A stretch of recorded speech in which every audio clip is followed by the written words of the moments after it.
I am indeed. Lauren Logan, northbound side of the 5. They're coming up from the 605. This four-door, this white Accord being pursued. Just a male occupant, the driver, inside this car, which is reportedly stolen. This pursuit started in downtown Los Angeles around the 101 freeway. LAPD still pursuing here. There's an LAPD airship as well, swerving in and out of traffic through the middle lanes here on the northbound side of the 5 freeway. LAPD here pursuing this stolen vehicle suspect heading northbound on the 5 back towards downtown LA, where it first started. It got off the freeways, off the 101 and the 5 freeways in Boyle Heights and in East LA, then got on the 5 South. He exited at Imperial Highway, just south of the 605 freeway, and then got back on the freeway and made his way back to the north. So northbound side of the 5 freeway, heading northbound towards downtown LA. Wide open traffic as we widen out here, crossing over the 710 freeway, as you can see. Again, it's an older model Honda Accord, this four-door here, being pursued by the Los Angeles Police Department. It doesn't look like CHP's involved yet. I'm surprised by that. Typically they do if these pursuits are on interstates. But there are a couple of law enforcement airships tracking this car as well. It's now been going on a good half hour, Lauren and Logan, on the northbound 5, making its way back to where it first started. Now, why these guys try to run? Some of them do get away. In fact, according to LAPD statistics, about 18% of those being pursued are able to get away. And LAPD does have a policy. If they feel it becomes too risky to the general public, they will pull off a pursuit. Rick, we're seeing now he's kind of weaving out of that lane there. He is going awfully fast just based on the other cars we're watching on the 5 freeway here. Can you tell at all if it's just one driver in the car from Skyfox? Yeah, just a male occupant. That's what we've heard. We've done some research our assignment desk has, and just the male driver inside the vehicle, and is not pulling over. He was lit up. They ran the plates. They determined that the car was stolen, and the pursuit was on.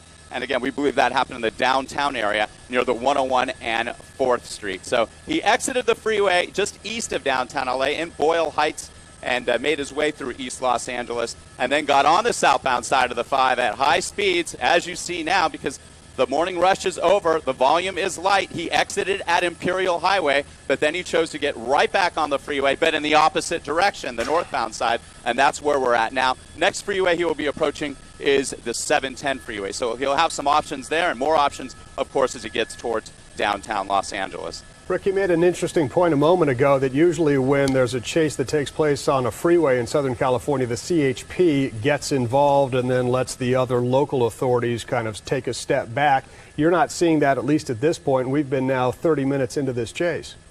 No, that's exactly right, Logan. Typically, they'll start to help out with off-ramps and with traffic. And speaking of traffic, this is a situation that is dangerous for these motorists who do not know what's coming up behind them. If you ever encounter a situation like this is a good time to remind everybody, do not try to be a hero. Just give the officers plenty of space. This is a freeway where a pit maneuver, a precision immobilization technique maneuver, will not be conducted by the Los Angeles Police Department because of the danger to other motorists. And again, LAPD very careful not to injure innocent bystanders. In 2015, there were 78 people who were injured. The stats for 2016 not in yet, but LAPD actually leads the state in bystander injuries during pursuit. So they're cautious.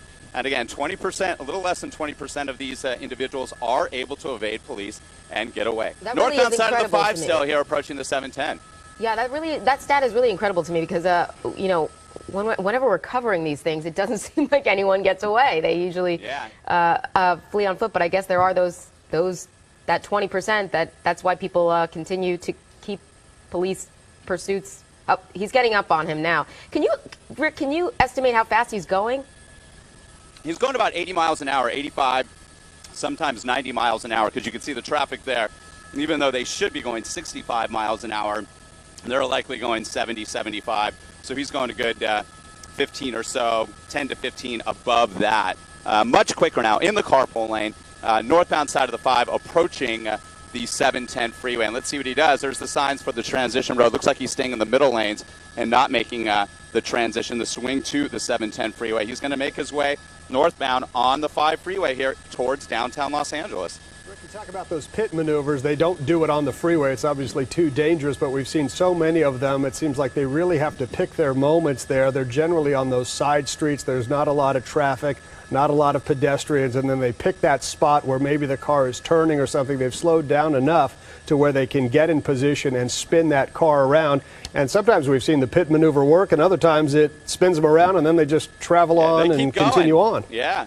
It just depends, and it's that spur-of-the-moment time, Logan, Lauren, when those officers have to make the call, considering safety if there's other traffic on the roadway. But in a situation like this, it's just not possible to do. And he's making his way now on the right shoulder area. More traffic now coming up towards the East Los Angeles interchange. This is the 5 freeway northbound. This stretches between the 710 and the 60 and the 5, swerving in and out of traffic. And again, he's trying to get out of this traffic here, and LAPD weaving right behind him, several units behind him. An LAPD airship is circling overhead as well, watching his every move. They're not going to let this one get away. He's not going to be one of the 18% that does. Northbound side of the 5, making its way towards East LA. Again, if you're just tuning in, this pursuit of this stolen vehicle suspect, this white four-door older model Honda Accord, started in the downtown Los Angeles area. Yeah, he's getting really out of control here, nearly sideswiping those automobiles. He's doing the best he can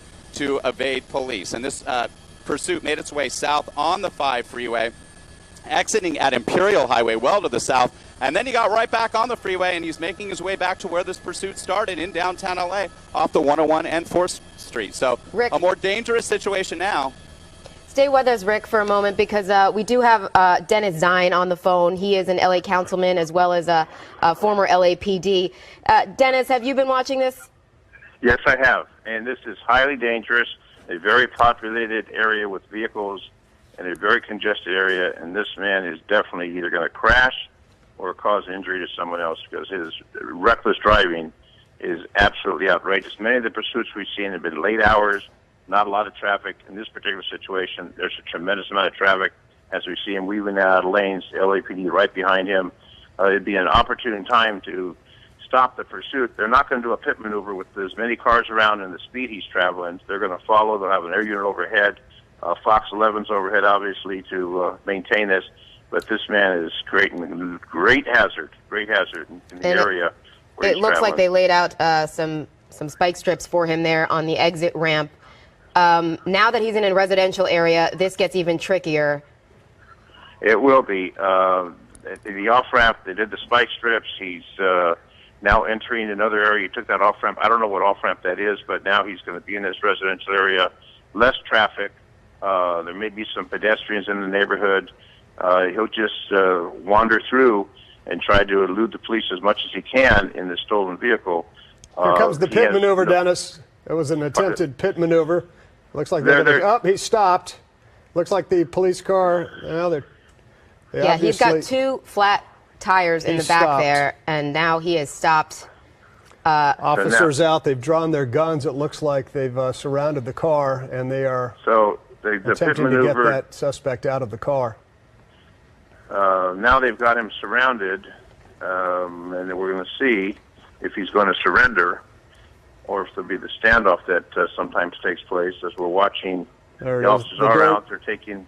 The door's open. He's out. He's got his hands out to the side, and they're giving him instruction. They'll probably have him kneel down and then do the spread eagle, cross the ankles in the back, as we've seen so many times. And well, he's the felony suspect. They'll make sure the car doesn't have any other passengers. If there's a stolen vehicle, recovered to the owner, but he's complying now. He'll be taken into custody. It looks like he's not going to run. He's on his knees. He's down. They'll handcuff him, search the car. It doesn't appear that he has any weapons, and they still have to make sure that car is clear. So they'll cautiously go up and check the car to make sure there's no one else in the car. Check the trunk, check the interior of the car, and that's why you see they're approaching a very cautious manner for their safety while they keep him on the ground. Now, once that's clear, now they'll come up and handcuff him, and there'll be a code 4. And if you're just joining in right now, you've been watching a police pursuit that has come to an end here on Lorena and 7th in East LA. They got their guy. They're taking him back to the patrol car, and luckily, no damages to other drivers on the road. No one was injured in this chase because he was driving quite recklessly on the northbound 5 as we've been watching this. Was a successful pit maneuver. They've got him into custody. Doesn't look like there's any danger for anybody. So, Dennis Zine, we appreciate you being on the line with us. Thank you for your help. As well as Rick Dickert. We'll be back Anytime, guys. right after this.